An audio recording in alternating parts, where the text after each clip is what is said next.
चलिए दोस्तों आगे बढ़ते हैं। अब आगे हम लोग चीज़ों को डील करते हैं। अभी मैं आपको अब क्या बताने वाला हूं, तो भारत छोड़ो आंदोलन में छत्तीसगढ़ की भूमिका बताने वाला हूं। बशर्ते आपको क्या करना है, आपको जो बताऊंगा उसको रिवीजन करना है और देखना है कि भारत छोड़ो आंदोलन से कैसे क्वेश्चन पूछे जा सकते हैं। ठीक है, तो भारत छोड़ो आंदोलन हुआ छत्तीसगढ़, भारत छोड़ो आंदोलन, क्विट इंडिया मूवमेंट, और यहाँ पे लिख देता हूँ छत्तीसगढ़ में प्रभाव। ठीक है, क्योंकि इस जो आंदोलन था इसका क्या हुआ, छत्तीसगढ़ में एक बड़ा प्रभाव देखने को मिला था। ठीक है, तो हमारा क्या हो गया, यहाँ पे जो ऑब्जेक्ट है उसको समझो। हम अभी किसको पढ़ रहे हैं, तो भारत छोड़ो आंदोलन को पढ़ रहे हैं और ये देख रहे हैं कि इस आंदोलन में छत्तीसगढ़ में क्या प्रभाव पड़े थे। मैं पहले आपको इसकी कुछ पृष्ठभूमि बताना चाहता हूँ। हुआ क्या था, उसी 1942 में क्रिप्स मिशन आया हुआ था। क्रिप्स मिशन असफल हो गया और साथ ही साथ में द्वितीय विश्व युद्ध का भी समय चल रहा था। तो इन दोनों स्थिति से बहुत ज़्यादा मतलब गांधी जी को बुरा लग रहा था। गांधी जी बहुत ज़्यादा दुखी हो गए थे और इस बार ठान लिए थे कि कैसे भी करके हमको क्या करना है, एक प्रस्ताव तैयार करना है जिससे क्या है, अंग्रेज़ों को भारत छोड़ना पड़ेगा और भारत छोड़ना ही है उनको, ये चीज़ उन लोग ठान लिए।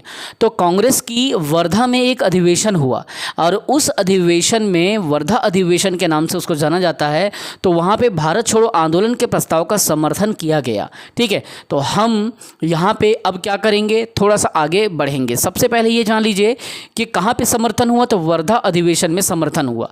लेकिन अभी जो मैं आपको बताऊँगा, जो ग्वालियर टैंक मुंबई वाला, वहाँ पर भारत छोड़ो आंदोलन प्रस्ताव पारित हो जाता है। समर्थन कहाँ पर होता है, तो वर्धा अधिवेशन में। अब देखिए, अखिल भारतीय कांग्रेस कमेटी की बैठक होती है। ठीक, अब यहीं से अपन यहां से चालू करते हैं, बॉम्बे के बैठक से। चलिए स्टार्ट करते हैं। देखिए, अब होगा बम्बई बैठक। यहां पे अपन चालू करते हैं किसको, बम्बई बैठक या मुंबई बैठक, जो आपको लिखना है आप लिख लो, या बॉम्बे बैठक, जैसा भी आपको लिखना है। ये क्या था, एक बैठक था किसका, तो ऑल इंडिया कांग्रेस कमेटी का, है ना। तो ऑल इंडिया कांग्रेस कमेटी का ये जो बैठक था, ये कहाँ पे हुआ था, बम्बई में। तो बम्बई में ग्वालियर टैंक में हुआ था, ग्वालियर टैंक। ठीक है, इस स्थान का नाम रखेंगे, स्कूल है वहाँ पे, तो वहाँ पे किस स्थान पे हुआ था ये, तो स्थान को याद रखना, ग्वालियर टैंक, ग्वालियर टैंक इस स्थान पे हुआ था। ग्वालियर टैंक बॉम्बे, मुंबई में। और जब ये अधिवेशन हुआ था, याद रखेंगे तारीख को आपको याद रखना है, 8 अगस्त 1942 को। इसमें क्या था, जो भारत छोड़ो आंदोलन का प्रस्ताव को स्वीकृति और समर्थन जो मिला था वर्धा में, उसी को फाइनल इसको प्रस्ताव करके पारित कर देना था। ठीक है, उस प्रस्ताव को क्या करना था, मुहर लगाना था कांग्रेस को। तो ये तिथि याद रखो, 8 अगस्त 1942 की तिथि की बात हो रही है। कब की बात हो रही है, 8 अगस्त 1942 की क्या हो रही है, यहाँ पे बात हो रही है। ठीक, अब इसका उद्देश्य क्या था, जो मुंबई में जो बैठक हो रहा है उसका उद्देश्य क्या था, तो भारत छोड़ो आंदोलन मतलब क्विट इंडिया मूवमेंट है ना, क्विट इंडिया मूवमेंट को क्या करना था, स्वीकृति देना था। तो ये इसका मेन उद्देश्य था। भारत छोड़ो आंदोलन जो है ना, तो इसको क्या करना है, स्वीकृत करना है।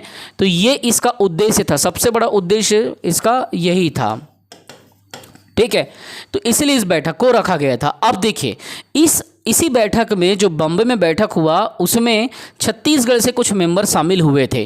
ठीक है, तो उसी चीज़ को मैं यहाँ पे आपको बता रहा हूँ कि छत्तीसगढ़ से शामिल नेता, यहाँ पे इस बात को याद रखेंगे कि छत्तीसगढ़ से कौन कौन नेतागण इसमें शामिल हुए थे, ये बात मायने रखता है। देखिए, बहुत सारे नेता शामिल हुए थे, लेकिन हमको एक एक नेता को दिमाग में नहीं रखना है, हमको यहाँ पे 3-4 बड़े नेता को रखना है। ठीक है, तो इसमें बैठक में कौन गए थे, सबसे पहले रविशंकर शुक्ल साहब, बिल्कुल, फिर लक्ष्मी नारायण साहब।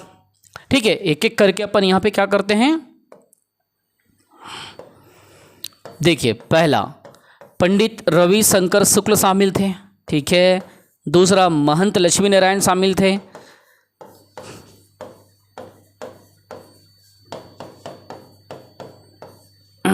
तीसरा द्वारिका प्रसाद मिश्र थे।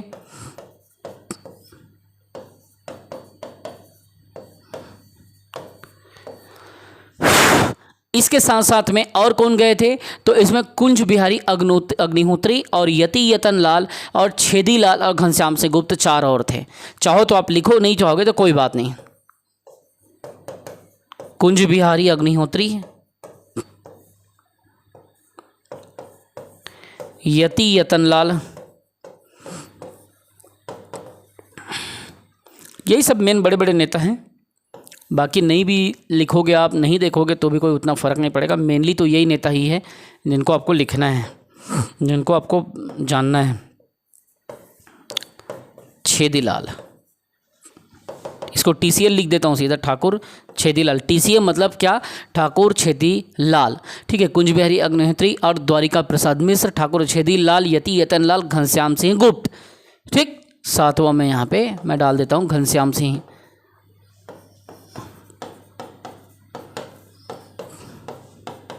ये सब नेता छत्तीसगढ़ से इस अधिवेशन में जो 8 तारीख को 8 अगस्त 1942 को हो रहा था उसमें ये शामिल थे। इसी अधिवेशन से जब वापस आ रहे थे तो 9 अगस्त 1942 को क्या होता है, एक घटना घट जाता है। मलकानपुर जो मध्य प्रांत का सीमा था, वहाँ रेलवे स्टेशन में इनको, जब रेलवे स्टेशन जाते रहते हैं तो वहाँ पे मलकानपुर में इनको पकड़ लिया जाता है। और मलकानपुर में पकड़ने के बाद में इनको पकड़ करके क्या करते हैं, जेल में डाल देते हैं। ठीक है। तो ये चीज़ों को आपको दिमाग में रखना पड़ेगा। तो मलकानपुर की घटना कब हुई थी, तो वो घटना 9 अगस्त 8 अगस्त को उन लोग निकल गए थे वहाँ से, बैठक से सब चीज़ निपटा करके। तो 8 अगस्त को निकल गए थे, पकड़ लिए थे। 8 अगस्त को पकड़ाए मलकानपुर में, और मलकानपुर मध्य प्रांत की सीमा में है। और कौन कौन पकड़ाए, तो यही जो नेता रविशंकर शुक्ल, घनश्याम सिंह गुप्त, बैरिस्टर छेदीलाल, महंत लक्ष्मी नारायण, यति यतनलाल, यही सब नेता थे। ठीक है। तो इन लोग क्या है, मलकानपुर में पकड़ा गए। लेकिन इसमें क्या हुआ, बम्बई अधिवेशन से वापस आ रहे थे तभी ये चीज़ें हुआ था, इस बात को आपको याद रखना है। ठीक है। तो ये सब चीज़ें एग्ज़ाम में आया है। अब हमको ये देखना है कि छत्तीसगढ़ के विभिन्न स्थानों में किस किस को जेल में डाला गया, किस किस को गिरफ्तार किया गया। सबसे पहले मलकानपुर में रविशंकर, घनश्याम सिंह गुप्त, बैरिस्टर छेदीलाल, महंत लक्ष्मी नारायण, यति यतनलाल, द्वारिका प्रसाद मिश्र और खूबचंद बघेल, कुंज बिहारी, इन अग्निहोत्री, सब इन लोगों को डाल दिया गया। अब हुआ क्या घटना, रायपुर में इसका प्रभाव पड़ा। तो रायपुर में भी कुछ लोगों को डाला गया। रायपुर में किसे जेल से डाला गया, तो इसमें डाला गया त्रेतानाथ को, क्योंकि सब बड़े नेता तो मलकानपुर में थे। त्रेतानाथ तिवारी, ये रायपुर में जो प्रभाव पड़ा था मैं उसकी बात बताया। एक नेता ये हो गया रायपुर से। दूसरे में याकूब अली का नाम आपको याद रखना है, याकूब अली। ये कहाँ से पकड़ाए, रायपुर से। अब उसी तरीके से और भी जो स्थान है, जैसे बिलासपुर है, बिलासपुर में किसको पकड़ाया गया, तो अमर सिंह सहगल, हर नारायण वाजपेयी, सहगल और वाजपेयी को बिलासपुर से पकड़ा गया। बिलासपुर में ने उन लोग आंदोलन कर रहे थे, लोगों में हल्ला हो गया कि अरे यार मलकानपुर में उनको गिरफ्तार कर लिया, मलकानपुर में गिरफ्तार कर लिया। ये सब अगले दिन 9 अगस्त को ये सब हल्ला हो गया और 9 अगस्त को सबको पकड़ना चालू किए। तो सहगल साहब, सहगल जी को पकड़ लिया गया बिलासपुर में, क्योंकि इन लोग सब क्या कर रहे, विरोध कर रहे थे भारत छोड़ो आंदोलन के लिए। विदेशी वस्त्रों को जला रहे थे, तरह तरह का चीज़ हो रहा था वहाँ पे। हर नारायण वाजपेयी, तो हर नारायण वाजपेयी। ठीक है। तो इस तरीके से इन लोगों को गिरफ्तार किया गया, वाजपेयी को। ये कहाँ का है, बिलासपुर का घटना है। अब ये सब क्या है, अपने अपने जगह पे विद्रोह कर रहे हैं, आंदोलन कर रहे हैं। अब दुर्ग से एक नाम रघुनंदन प्रसाद सिंगरोल और लक्ष्मण देशमुख दुर्ग से भी गिरफ्तार हुआ। रघुनंदन का नाम बहुत इंपॉर्टेंट है, स्टार मार करके रखो रघुनंदन का। अभी बताऊंगा रघुनंदन सिंगरौल के बारे में। ठीक है। ये इतने क्रांतिकारी आदमी थे, इनके बारे में भी आपको बताऊंगा, तब आपको समझ में आएगा कि कौन थे ये। बस दिमाग में रखो, दुर्ग से एकदम कट्टर कांग्रेस मतलब क्रांतिकारी थे और कांग्रेस से जुड़ के काम करते थे। लक्ष्मण सिंह, ये भी दुर्ग से पकड़ा गए थे। तो रायपुर, बिलासपुर, दुर्ग। अब इसमें देखना है बेमेतरा। बेमेतरा से तमस्कर, वाईवी तमस्कर, जिसका पूरा नाम क्या है, विश्वनाथ यादव तमस्कर। ठीक है। तो आप उसको तमस्कर या वाईवी तमस्कर के नाम से बेमेतरा से देख लो, बेमेतरा। तो इसको आप वाईवी तमस्कर, विश्वनाथ यादव तमस्कर करके डालो। और नागपुर में झंडा फहराने के नाम से रामकृष्ण ठाकुर को पकड़ लिया गया था और वल्लभ दास गुप्ता को भी पकड़ लिया गया था। ठीक है। तो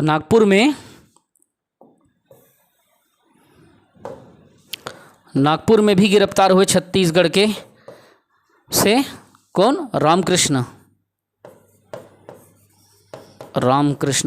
रामकृष्ण सिंह ठाकुर करके पूरा नाम अगर लिखना है तो लिख लेना, या रामकृष्ण ठाकुर लिख लेना। अब बल्लभ दास गुप्ता ये उनके साथ पढ़ते थे, ठीक है। रामकृष्ण प्लस या रामकृष्ण ठाकुर लिख लो, प्लस इधर लिख लो बल्लभ दास गुप्ता।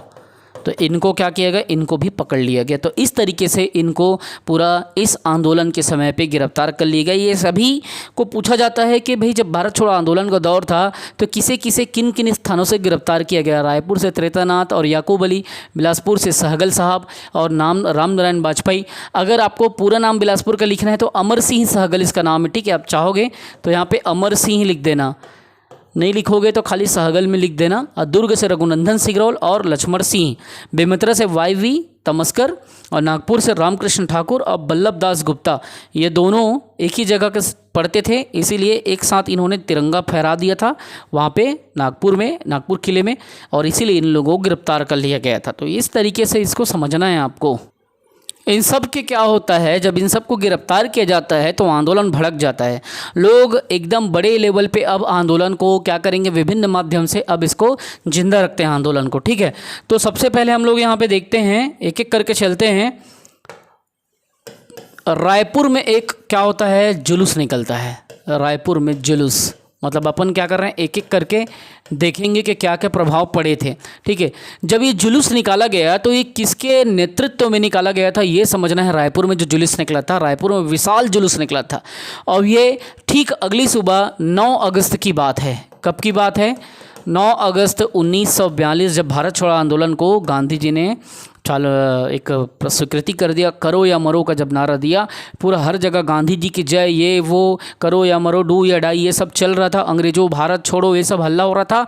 और इसके नेता कौन थे, सबसे बड़ी बात है, रायपुर में जो विशाल बहुत बड़ा जुलूस निकला था, पूरे गली गली में जुलूस निकला था, तो इसके नेतृत्वकर्ता कौन है? त्रेतानाथ तिवारी। याद रखना, इसके नेता बोलो या नेतृत्वकर्ता बोलो। नेतृत्वकर्ता जो थे, रायपुर में जुलूस निकल रहा था भारत छोड़ो आंदोलन के दौरान, वो था त्रेतानाथ तिवारी। क्या थे? इसके नेता थे, इसके लीडर थे। कब की बात थी? 9 तारीख की, 9 अगस्त की। साथ साथ में इसमें कुछ सदस्य थे, कमल नारायण शर्मा, रणवीर सिंह शास्त्री, जय नारायण पांडे, भगवती चरण शुक्ल, ये सब इसका मदद भी किए थे। लेकिन मेन जो जुलूस को संभालने वाला था त्रेतानाथ तिवारी था। कारण क्या था? गांधी जी को गिरफ्तार कर लिया गया क्योंकि उन्होंने ही इसको क्या है, चालू किया था। तो इसमें रीज़न आप लिखना कि कारण क्या था, क्यों जुलूस निकाला गया। कारण क्या था? तो गांधी की गिरफ्तारी, राष्ट्रपिता की गिरफ्तारी। गांधी की गिरफ्तारी एक बड़ा मुद्दा था, जिस कारण से क्या हुआ, ये जुलूस निकला था। अब हुआ क्या था, इस समय पे बहुत सारा हल्ला ये हुआ कि अंग्रेजी शिक्षा का बहिष्कार हमको करना है, अंग्रेजी वस्त्रों को जलाना है। तो सबसे पहले क्या करो, जुलूस निकालो। जुलूस के लिए कहाँ पे एकत्रित होना है? तो एकत्रित होने का जगह निकाला था रायपुर का राष्ट्रीय विद्यालय। राष्ट्रीय विद्यालय में जितने भी स्कूल, कॉलेज, बाजार जहाँ भी था, सब बंद, पूरा बंद। सबको कहा गया कि आप कहाँ पे पहुँचो, तो राष्ट्रीय विद्यालय पहुँचो। तो स्थान में आप दिमाग में रखेंगे, रायपुर का राष्ट्रीय विद्यालय में ये जुलूस को पहले एकत्रित हुआ था। राष्ट्रीय विद्यालय, इन्होंने क्या किया था, राष्ट्रीय विद्यालय का गठन किया था। अंग्रेजी शिक्षा को छोड़ना है और राष्ट्रीय विद्यालय में बच्चों की पढ़ाना है, उनका पढ़ाई लिखाई ना रुके, इसलिए, ठीक है। तो इसमें क्या हुआ था, व्यापारी, मजदूर, स्टूडेंट और मध्यवर्गीय, मिडिल क्लास, छोटे लेवल, ऊंचे लेवल, सभी लोगों ने इसमें साथ दिया था। उस समय जुलूस भड़क मत जाए, जुलूस में कभी कुछ ऐसा मारपीट ना हो, धर्म का झगड़ा मत हो, ये सब चीज़ को देखने के लिए जुलूस को नियंत्रित करने वाला कौन था? तो उस समय रायपुर का डिप्टी कमिश्नर था R.K. पाटिल, जिसने जुलूस को क्या किया था, कंट्रोल करके रखा था, जुलूस को नियंत्रित किया था और अपना सहयोग दिया था। याद रखना, ठीक है। तो नियंत्रित, जुलूस को कंट्रोल किसने किया, नियंत्रित किसने किया, ये बात याद रखेंगे। उस समय क्या था, तो डिप्टी कमिश्नर था। कौन था डिप्टी कमिश्नर? तो R.K. पाटिल। R.K. पाटिल साहब ने इसे जुलूस को नियंत्रित किया था। वो दंगा उंगा मत हो जाए, झगड़ा मत हो जाए, बहुत बड़ा वो हो गया था, बहुत बड़ा, मतलब कहना चाहिए कि कोई आक्रोश में आके किसी के साथ गलत ना हो, ये सब चीज़ को वो देख रहे थे, ठीक है। तो इस तरीके से जुलूस का क्वेश्चन पूछा जाता है। ठीक उसी समय पे रायपुर में स्टूडेंट्स का भी जुलूस निकल रहा था। अब ये कब, अब अगले दिन की बात है। कब की बात है? तो 10 तारीख की है। तो 9 तारीख को ये रायपुर में जुलूस निकला। अब उसके बाद में देखो विद्यार्थियों का जुलूस निकला। अब विद्यार्थियों का जुलूस कहाँ पे? देखिए स्थान को समझिए, स्थान कौन सा है जहाँ पे ये हो रहा है? ये है रायपुर। रायपुर में विद्यार्थियों का जुलूस निकलता है, ठीक है। और दिनांक कौन सा है? तो दिनांक है 10 तारीख, 10 अगस्त 1942। इस दिन रायपुर में जुलूस निकल रहा है। नेता इसके कौन थे? रणवीर सिंह शास्त्री, याद रखना, जिन्होंने इसका नेतृत्व किया था। विद्यार्थियों का स्टूडेंट्स के इस जुलूस का नेतृत्व किया था रणवीर सिंह ने। रणवीर सिंह शास्त्री जी जो थे ना, वो चाहते थे कि सारे स्टूडेंट्स क्या करें, अंग्रेजी शिक्षा का बहिष्कार करें और एक जगह मिल जाए और हम उसका क्या करें, नेतृत्व करते हुए अंग्रेज़ों को अपनी ताकत दिखा दें स्टूडेंट्स का। ये इसमें मेन मैटर था। इसमें सहयोगकर्ता कौन थे? याद रखना, जो स्टूडेंट थे, जो विद्यार्थी थे, छत्तीसगढ़ कॉलेज के, छत्तीसगढ़ महाविद्यालय के स्टूडेंट थे, जिसने भारत छोड़ो आंदोलन के लिए जुलूस तैयार किया और अंग्रेजों भारत छोड़ो, अंग्रेज क्विट इंडिया का नारा लगाया। तो स्टूडेंट कहाँ के थे? छत्तीसगढ़ कॉलेज के स्टूडेंट थे। सभी कहाँ के स्टूडेंट थे? तो ये थे छत्तीसगढ़ कॉलेज या छत्तीसगढ़ महाविद्यालय, यहाँ के स्टूडेंट थे, सभी यहीं के छात्र थे। इन्हीं लोगों को लेकर के पूरा जुलूस निकाला गया था। छत्तीसगढ़ का पहला कॉलेज यही था, आप लोगों को पता है, ठीक है। इसमें कुछ नेता को गिरफ्तार कर लिया गया, जैसे रणवीर सिंह शास्त्री इसका नेता था, तो उसको गांधी चौक के पास में गिरफ्तार कर लिया गया, ठीक है, रणवीर सिंह शास्त्री को। वैसे ही ठाकुर रामकृष्ण से तिरंगा फहरा रहा था, तिरंगा को ले लेके पूरा सब जगह घूम रहा था। तो ये सब चीज़ें है, ठीक है, तो इसलिए इसमें गिरफ्तार कर लिया गया, ठीक। अब वैसे ही इसी समय पे 1942 में, चूंकि अब भारत से अंग्रेज़ों को भगाना ही है, ये हल्ला हो ही गया था, तो एक कांड आता है रायपुर डायनामाइट केस 1942। चलिए उसको मैं आपको समझाता हूँ कि ये चीज़ क्या था। रायपुर डायनामाइट,